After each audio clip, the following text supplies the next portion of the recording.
Varicose veins కి సరైన చికిత్స కోసం సంప్రదించండి ఎవిస్ హాస్పిటల్. నమస్తే రమగారు. నమస్తే జయ. రమగారు, మీరు పీసీ సర్కారు మెజిషియన్ స్టోరీస్ చెప్తా ఉన్నారు కదా, ఒకటి చెప్పుకుందాం. భలే ఉంటాయి. కథంతా ఉంటుంది. ఒక చిన్న మ్యాజిక్ ట్రిక్ అనమాట. సుందర్బనాలు అని ఒక రాజ్యం ఉండేదట. ఆ రాజుగారికి ఒక కుమారుడు ఉండేవాడు, శీలకుమారుడు అతని పేరు. రాజుగారు మంచి కంట్రోల్లో ఉంచేవాడు అబ్బాయిని. అయితే వివాహానికి ముందు తీర్థయాత్రలు అవి అంటే ఊళ్ళు తిరగటము ఒక పద్ధతిగా ఉండేది అక్కడ. పిల్లలు చదువు అయిపోయాక రాకుమారిని బయటికి పంపించేవారు. ఓకే. ఈ సీఎల్ కుమారుడు కూడా అట్లాగే తను చుట్టూ అన్ని రాజ్యాలు చూసి ప్రపంచాన్ని తెలుసుకోవటం. తర్వాత వివాహం చేసేవాళ్ళు. ఆ తర్వాత ఏం చేసేవాళ్ళు, రాజ్యాధికారం. ముందు యువరాజు పట్టాభిషేకం చేసి రాజ్యాధికారం మెల్లిగా రావాలంటే ఈ లోపల అంతఃపురాల్లో ఉండటము, తర్వాత గురువు దగ్గర ఉండటము, ప్రపంచాన్ని చూసేది అవకాశం లేదు కదా. అవును కదా. అందుకని ఒక పర్యటన అలా తిరుగుతూ ఉండటం. అందుకని చెప్పి శీలకుమారిని పంపించాడు.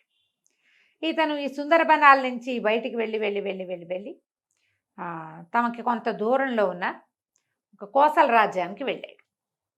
రాజ్యం భలే అందమైందట. కోసల దేశానికి ఒక పెద్ద నగరం, అదేదో చెప్తారు దాని పేరు, జైపూర్ లాంటిది ఏదో, జైపురం. ఆ నగరమే దాని రాజధాని. జైపురం చాలా బాగుంటుందని అందరూ చెప్పగా విని ఈ శీలకుమారుడు ఆ జైపురానికి వెళ్ళాడు. వెళ్తే సరే చాలా బాగుంది.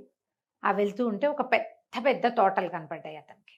ఓకే. బయట నుంచి చూస్తేనే చాలా ఆకర్షణీయంగా ఉంది. అందులోకి వెళ్ళబోయాడు. లోపలికి వెళ్ళబోతే తోటమాలి వాళ్ళు అడ్డుకున్నారు. వాకిట్లో ఉన్న వాళ్ళు, సెక్యూరిటీ వాళ్ళు ఉంటారు కదా, ఇది అందరూ వెళ్ళేది కాదండి, మీరు ఎక్కడో బయట ఊళ్ళ నుంచి వచ్చినట్టు, ఈ ఊరు వాళ్ళు ఎవరు ఇందులోకి వెళ్ళరు, ఇది రాజకుమార్తె శాలిని యొక్క సొంత ఉద్యానవనం, ఆమె తిరుగుతుంది, ఇది ఇప్పుడు మీకు ఇక్కడ కనపడుతుంది కానీ కోటకి అంతఃపురానికి అనుసంధానంగా ఉన్నది ఇది. అంతఃపురం నుంచి రాణి అమ్మ యువరాణి బయటికి రోడ్ల మీదకి రాకుండా ఆ ఒక మార్గం గుండా ఇందులోకి వచ్చేస్తుంది. ఓకే. ఇప్పుడు అంతఃపురానికి అనుసంధానంగా ఉన్నట్టు అనమాట ఇది. ఇందులోకి బయట వాళ్ళు వెళ్ళకూడదు, మగవాళ్ళు స్ట్రిక్ట్లీ నో అండి, కుదరదని పంపారు. కానీ ఇతనికి ఆ లోపల నుంచి వస్తున్న పువ్వుల గాలి, పళ్ళ వాసనలు, ఆ బయట ఉన్న క్యానోపీ లాగా కనపడుతుంది అనమాట, అదంతా ఇట్లా దీనిలాగా కనిపిస్తుంది, చాలా ఆకర్షణీయంగా ఉంది, చల్లగా ఉంది. అక్కడ నుంచుంటే వెళ్ళాలనిపించింది. ఏం చేశాడు, సరే రెండో పక్క అక్కడి నుంచి వదిలి సరేనని వచ్చేసాడు. కాదు కూడదు అంటే వాళ్ళకే తెలిసిపోతుంది వీడు వేరే మార్గం ట్రెస్ పాసింగ్ చేస్తాడని, అవునులే, సరిహద్దులు దాటేస్తాడని అనుమానం వస్తుంది. అక్కడ సరేనని వచ్చేసాడు. ఇంకో రోడ్డు వైపుకి వెళ్ళాడు. వెళ్ళేసరికల్లా అక్కడ కూడా ఇదే తోట కనపడుతుంది అతనికి. అది ఇక్కడి నుంచి అక్కడ దాకా ఉంది. ఓహో. సరే ఎవరు లేరని చూసి ఇతను ఏం చేశాడు, గుర్రాన్ని కొంచెం అవతలగా కట్టేసి మాటుగా కాస్త చాటుగా కట్టేసి చల్లగా ఆ గోడ దూకి లోపలికి వెళ్ళాడు. వెళ్తే ఎంత బాగుందో, మన ఊళ్ళలో లేవు ఇలాంటివి అనిపించింది. వాళ్ళ ఊళ్ళో ఏంటి, రాజకుమార్తెలు లేరు, వాళ్ళకి అబ్బాయిలు ఉన్నారు, అబ్బాయే ఉన్నది. అబ్బాయి కోసం అతను వేటకు అడవికి వెళ్తాడు. అతనికి తోట అవి ఎందుకు, ఏవో మామూలుగా తోటలు పెంచారు. ఈ ప్రత్యేకంగా రాజకుమార్తె కోసం అక్కడక్కడ లతానీ కుంజాలు, చక్కగా పొదరిళ్ళు, దేనికి దానికి బెడ్స్గా వేసిన గులాబీలు, మల్లెలు, ఇలా రకరకాల చెట్లు, ఇన్ని పువ్వులు ఉండేసరికల్లా ఎన్నో తుమ్మెదలు, తర్వాత సీతాకోక చిలకలు, పిచుకలు ఎన్ని ఉన్నాయో. సంతోషం పట్టలేపోయాడు అతను. అంత గ్రీనరీ, ఆ కలర్ఫుల్గా ఉన్న దాన్ని చూసేసరికల్లా ఒక ఆత్మానందానికి లోనయ్యి అంతా తిరిగి దొరికిన పళ్ళేవో 4 కోసుకుని తిని, తర్వాత ఏం చేశాడు, పక్కన ఒక చిన్న పొదరిల్లు లాగా ఉంటే దాని మీద ఒక బెంచ్ ఉంది, దాని పక్కన ఆ బెంచ్ మీద కూర్చుంటే హాయిగా ఉంది. కూర్చుని అతని దగ్గర పిల్లని గ్రోబ్ ఉంది, అతనికి ఫ్లూట్ వాయించే అలవాటు. ఈ బోర్డును దోపుకున్నాడు, నడువు కట్టుకునే దట్టీలో, ఆ దట్టీలో నుంచి ఫ్లూట్ తీసి వాయించడం మొదలుపెట్టాడు. కాసేపు అయ్యేసరికల్లా ఏమైంది, ఫ్లూట్ వాయిస్తూ హాయిగా సంతోషంగా ఉన్నాడు. చల్లగా మధురమైన వాసనలు వచ్చే ఆ గాలి పీలుస్తూ అట్లా మైమరిచిపోయి ఉన్నాడు. ఎక్కడి నుంచి వచ్చిందో ఒక నాగుపాము అతన్ని కాటేసింది. అయ్యో. కెవ్వమన్నాడు, గిలగిలా తన్నుకున్నాడు, పడిపోయాడు కింద, మొహం నీలంగా అయిపోయింది. ఎప్పుడైతే ఇతను ఫ్లూట్ మొదలు పెట్టాడో, దీనికి తోటకి అంతఃపురం నుంచి యువతలకు వచ్చాక ఇక్కడ కూడా ఒక చిన్న సౌధం లాంటిది ఉంది. రాకుమార్తె ఒక 2 చెలికత్తెలతోటి అక్కడ వచ్చి ఉంది. ఫ్లూట్ వినిపించేసరికల్లా ఆ అమ్మాయి ఎవరా అని, ఎవరు వచ్చారు తోటలోకి, ఫ్లూట్ ఎట్లా వినపడుతుంది, ఎవరు ఏమిటని ఒక దీని దగ్గర గవాక్షం దగ్గర ఒక కిటికీ దగ్గరకు వచ్చి నిలబడి చూస్తోంది. దగ్గరలోనే ఉంది దానికి. ఆ అబ్బాయి గమనించుకోవాలి. చూసేసరికల్లా ఎవరో కుర్రాడి వయసుండి అతని కేసే చూస్తుంది. ఉన్నట్టుండి పాము కాటేయటం, అతను కేక పెట్టడం, ఆ అమ్మాయి పరిగెత్తుకుంటూ వచ్చి చెలికత్తెల సహాయంతో ఇతను చూసేసరికల్ కనపడింది. ఈ చెలికత్తెల్లో ఒక చెలికత్తె తల్లి విష వైద్యం తెలిసిన తల్లి. ఆ పిల్లకు కూడా కొంత తెలుసు. ఈ అమ్మాయి ఏమందంటే, ఇది పలానా పామమ్మ, దీనికి వేరు పెట్టి వైద్యం చేస్తే ప్రమాదం తప్పుతుందంటే సాయం పట్టండి అని ముగ్గురు కలిసి అతన్ని లోపల గదుల్లోకి తీసుకొచ్చారు. తీసుకొచ్చి రాకుమార్తె అతను ఇక్కడ ఇందులో ట్రెస్ పాసింగ్ చేసి లోపలికి వచ్చాడంటే అతనికి శిక్ష పడుతుంది. అంతేగా. అతనేమి తన్ను చూడడానికి రాలా, ఈ తోట సౌందర్యం కోసం వచ్చాడు.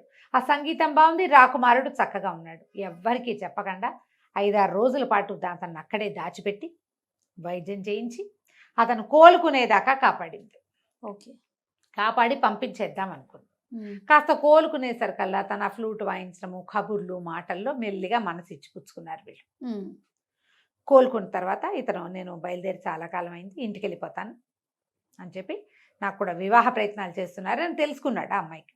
నాకు కూడా వివాహ ప్రయత్నం చేస్తున్నారు, ఎట్లాగో ఉత్తరాలు రాస్తారు, మీ దగ్గర నుంచి ఫోటోలు వస్తాయి, నేను నిన్నే సెలెక్ట్ చేసుకుంటా, మన ఇద్దరం పెళ్లి చేసుకుందామని ఆ అమ్మాయికి మాట ఇచ్చి ఇంటికి వచ్చేసాడు. ఇంటికి వచ్చి కొద్ది రోజులు గడిచినాక ఇతను ఈ శాలిని చేసుకుంటా అని చెప్పి గనక చెప్పాడో నాన్న తిరగబడిపోతాడు. వాళ్ళ నాన్న ఈ పిల్లాడిని, కుర్రవాడిని అతనే ఉద్దేశం చెప్పేలాగా కానీ, అతని అభిప్రాయానికి విలువిచ్చేలాగా కానీ, చాయిస్ అతనికే వదిలేయటం కానీ చేయడు ఆయన. ఓహో. చాలా గట్టివాడు తండ్రి. అతను ఆ పద్ధతిలో లేడు ఆయన. ఇప్పుడు ఏం చేయాలని ఆలోచిస్తుంటే రకరకాల పెళ్లి సంబంధాలు వచ్చినాయి.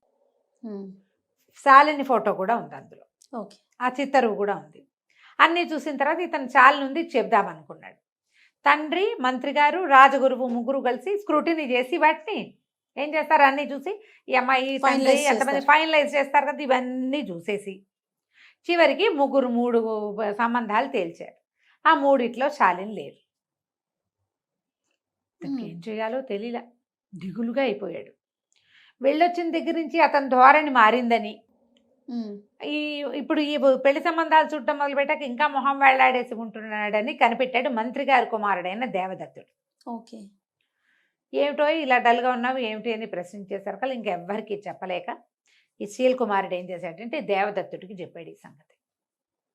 నేనేం చేయను, నేనేమో అమ్మాయికి మాటిచ్చి వచ్చాను, తను నచ్చింది నాకు, నా ప్రాణం కాపాడింది, అమ్మాయి చాలా బాగుంది, రాజ్యము వాళ్ళ ఏర్పాట్లు మరీ బాగున్నాయి, మా నాన్నగారేమో తేల్చిన సంబంధాల్లో శాలిని లేదు. అక్కడికి రాజగురువు మంత్రి గారు అబ్బాయిని అడగండి అంటే ఏం పర్వాలేదు, నేనే సెలెక్ట్ చేస్తే మా అబ్బాయి అది చేసుకుంటాడని మొదలుపెట్టాడు ఆయన. అబ్బాయి నేను చేసుకోనని అనలేడు, అందరి ముందు పరుగు పోతుంది తండ్రిది. ఏం చేయాలో తెలియట్లేదు అంటే దేవదత్తుడు అన్నాడు, దానికే ఉంది, మనకి ఓ మంత్రవాది ఒక ఆయన ఉన్నాడు, అంటే ఇంద్రజాలికుడు, అదే మంత్రవాది అని అనకూడదు, ఇంద్రజాలం చేస్తాడు, ఆయన పేరు ఏదో భయంకర్ లాంటిది పేరు, ఆయనతోటి మాట్లాడదాము, ఏదైనా సలహా చెప్తాడని అక్కడికి వెళ్ళి, రాకుమారుడు ఇట్లా ఒక అమ్మాయిని ప్రేమించాడు, రాజకుమార్తెనే, కానీ తండ్రి గారు సెలెక్ట్ చేసిన సంబంధాల్లో ఆ సంబంధం లేదు, ఏం చెయ్యాలి అంటే అతను అన్నాడు, సరే నేను చెప్తాను లేవు ఉపాయం, చూద్దామన్నాడు. చూద్దామన్న తర్వాత సరే మంత్రి గారు వీళ్ళంతా సంబంధాలు తీస్తున్నారుగా, ఈ 3 సంబంధాలు ఈ అబ్బాయికి చూపించారు. ఆ అబ్బాయి నేను తేల్చుకోలేకపోతున్నానని చెప్పాడు. తేల్చుకోలేకపోతున్నాను అనేసరికల్లా సరే ఈ 3 తేల్చుకోకపోతే అవన్నీ చూడని మొత్తం పటాలన్నీ పెట్టారు. మాట్లాడకపోతే అప్పుడు ఇంద్రజాలికుడు కూడా వచ్చాడు, వాళ్ళు 4 మాట్లాడుకునే చోటు. అట్లా కాదు, ఇప్పుడు రాజకుమారుడికి కంటికి నచ్చటం కాదు, మనసుకి నచ్చాలి. అంతేగా. హృదయ ఫలకం మీద ఎవరి పేరుందో ఆ పిల్లని చేస్తే అతను సంతోషంగా ఉంటాడు, మన రాజ్యానికి అద్భుతమైన వారసులు కలుగుతారు, సంతోషం వల్ల రాజ్యం బాగుంటుంది అనేసరికల్లా మంత్రి గారు పక్కపక్కనే హృదయ ఫలకాన్ని ఎవరు చూస్తారండి అన్నాడు. ఎందుకు హృదయ ఫలకాన్ని చూసేందుకు అవకాశం ఉందండి, మన దగ్గర బ్రహ్మాండమైన విద్య ఒకటి ఉంది, మీరు ఓ పని చేయండి, ఈ వచ్చిన రాజకుమార్తెల పేర్లన్నీ లిస్ట్ అవుట్ చేసి ఒక కాగితం మీద రాయండి, రాజకుమారుడు మనసుకి ఏ సంబంధం నచ్చిందో ఆ అమ్మాయి పేరుని ఆయన హృదయ ఫలకం మీద వచ్చేలాగా నేను చేస్తాను, బాగుందిగా అని చెప్పాడు మన ఈయన ఇంద్రజాలికుడు. కొంచెం బాగా ఆలోచించారు. ఈయన చెప్తున్నాడు కదా, ఆయన కొంచెం గట్టిగా పేరెన్నిక కన్నవాడు, ఏదైనా తమాషా మ్యాజిక్లు బాగా చేయగలిగేవాడు, ఒక్కోసారి పెద్ద పెద్ద విషయాల్లో కూడా ఆయన సలహా పాటించారు వీళ్ళు. ఓకే. అందుకని ఈ లోపల మంత్రి కుమారుడు దేవదత్తుడు అన్నాడు, ఇది చేసి తీరాలి ఇట్లాగే, అప్పుడే కదా ఇతనికి ఎవరు నచ్చారో మనకు తెలుస్తుంది అని అతను బలపరిచేశారు. కల్లా కుమారుడి మాట విన్న మంత్రి గారు కూడా మరి పిల్లలు కోరుకుంటారు, అది రాజకుమారుడి మాట కూడా ఇదే అయి ఉంటుంది అని ఆలోచించి సరే ఒప్పుకున్నాడు. ఒప్పుకున్నాక ఇతను ఐంద్రజాలికుడు అన్నాడు, ఈ ట్రిక్ ఇది నేను ఈ మంత్రం అందరి ముందు చేస్తా, మనం సభలో చేసి చూద్దాం కావాలంటే, రాజుగారు తిరిగిపోకుండా అనమాట. ఓకే. ఆ సంబంధం మనం వద్దనుకున్నామని ఆయన అంటాడేమోనని సభలో చేద్దామన్నారు. సరే రేపొద్దున ఆ పరీక్ష హృదయ ఫలకాన్ని సందర్శనం. మర్నాడు పొద్దున రాజకుమారుడు వచ్చి కూర్చున్నాడు ఓకే. సభలో. లిస్ట్ అవుట్ చేశారు, ఒక 15 సంబంధాలు రాశారు, పేర్లు అందరు యువరాణుల పేర్లు రాశారు. రాశాక ఏం చేశాడు ఈయన, బోల్డ్ అని మంత్రాలు చదివి రాజకుమారుడి చుట్టూతా ఇట్లా చేసి దిష్టి తీసినట్టు దాన్ని అంటించేసాడు. ఓకే. ఆ కాగితాన్ని అంటించేసాడు. కాగితం అంటించి దాన్ని ఒక పళ్ళెంలో వేసాడు. వేస్తే కాగితం అంటుకుపోయి మొత్తం కాలి బూడిదొచ్చింది. అంతేగా మసి వస్తుంది, మసి కాలిపోతుంది. కాగితం అంటుకుంటే ఎలా వస్తుంది, నల్లటి మసి వస్తుంది కదా. సరే ఇతను ఏం చేశాడు, రాజకుమారా మీ చొక్కా విప్పండి అని చెప్పి అతను షర్ట్ విప్పించారు. చొక్కా విప్పిన తర్వాత ఈ మసి తీసి రాజకుమారుడి గుండెల మీద ఇట్లా ఇట్లా ఇట్లా ఇట్లా రుద్దాడు. రుద్దంగానే ఒక పేరు ప్రత్యక్షమైంది అక్కడ, శాలిని అనుంది. అని ఆశ్చర్యపోయారు ప్రజలంతా. ఎట్లా వచ్చింది అంటే ఈయన మనసులో అంత గాఢంగా అమ్మాయి నచ్చింది, అది హృదయ ఫలకం మీద కనపడింది కదా, ఇంకేముంది శాలినితోటే పెళ్ళి అన్నారు. అక్కడి నుంచి కాకోసల రాజ్యానికి కబురు చేశారు, మీ అమ్మాయిని మా అబ్బాయికి చేసుకుంటామన్నారు. వివాహం అయిపోయింది, వీళ్ళంతా అక్కడికి తరలి వెళ్ళారు. తోటలోనే పెళ్ళి అడిగాడు రాజకుమారుడు, ఆ తోటలో బ్రహ్మాండంగా విందు చేశారు, అన్నీ హాయిగా అయిపోయింది. శాలినికి అక్కడ తోటలో విహరించడం అలవాటు కాబట్టి ఇక్కడ కూడా అలాంటి తోట నిర్మించడానికి అక్కడి నుంచే శిల్పులు తోటమాళ్ళు అందరినీ తీసుకెళ్తానని చెప్పాడు. బాగుంది. ఇంటికి వచ్చారు, సుందరవనానికి తిరిగి వచ్చేసారు. వచ్చిన తర్వాత ఆ రోజు రాత్రి పునఃసమాగమం అని గదిలోకి పంపించారు. ఈయన ఏం చేశాడంటే ఒక చక్కటి సబ్బు గిఫ్ట్ చేశాడు రాకుమార్తెకి. రాజకుమారుడు శీలకుమారుడు శాలినికి ఇచ్చాడు. ఇచ్చేసరికి శాలిని ఏమిటి ఇంతకంటే గొప్ప బహుమతి దొరకలేదంటే, ఎందుకు ఈ బహుమతి దీనివల్లే నువ్వు నాకు దక్కేవు, లేకపోతే నువ్వు దక్కేదానివి కాదు, నేను మా నాన్నగారి మాట కాదనలేక చేసుకునేవాడిని అని చెప్పాడు. ఏం చేశారట, సబ్బు నానబెట్టి సబ్బుతోటి అతని గుండెల మీద శాలిని అని రాశారు. ఆల్రెడీ అది ఆరిపోయింది. అది ఆరిపోయి ఉండిపోయింది ఒంటి మీద. కడిగితే కదా పోయేది సబ్బు. ఈ మసి పూసేసరి కల్లా అంటుకున్న సబ్బు మీద మసి అంటుకుని శాలిని అని కనపడింది. హృదయ ఫలకం దాని మీద రాసినట్టు కనిపించింది. ట్రిక్ చూడు, మ్యాజిక్ ట్రిక్, సూపర్. మనం ఏదైనా ఒక అక్షరాలు ప్రత్యక్షం లాగా చేయాలంటే ఇప్పుడు మన వాళ్ళు ఏం చేస్తున్నారు, రాసేసుకుంటారు పేరు దాని మీద, ఈ మన సెలోఫెన్ టేప్ తీసి ఇస్తే సరిపోతుంది. ఇప్పుడు కొత్త ట్రిక్కులు వచ్చాయి కదా, పాతకాలపు ట్రిక్. దీంతో ఈ రాజకుమారుడు రాకుమార్తెని పెళ్లి చేసుకున్నాడు. కథ కంచికి మనం ఇంటికి. బాగుందండి. నమస్తే రమ్య గారు. నమస్తే.